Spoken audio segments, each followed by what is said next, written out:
মুখে হাতটা চেপে দিয়ে বলতেছেন, বেটারে সব কথা বলা যাবে, কিন্তু এই কথা বলা যাবে, এই কথা বলা যাবে না। কারণ হলো এখনকার দেয়ালেরও কান আছে।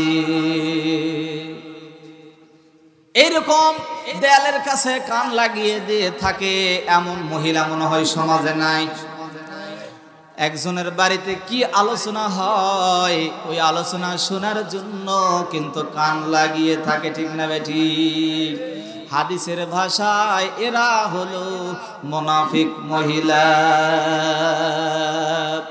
আল্লাহ রাব্বুল আলামিন বলেন, আল মুনাফিকুনা ওয়াল মুনাফিকাতু বা'দুহুম মিন বা'দি ইয়ামুরুনা বিল মুনকারি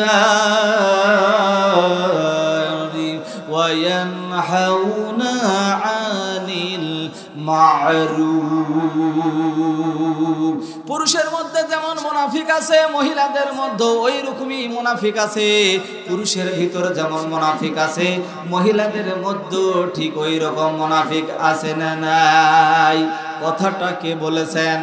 আল্লাহ বলেছেন, বা'দুহুম মিন বা'দি, তারা হলো সাদৃশ্যপূর্ণ। পুরুষ যেরকম আচরণ মুনাফিকরা করবে, মহিলা মুনাফিকেরাও ঠিক একই আচরণ করবে।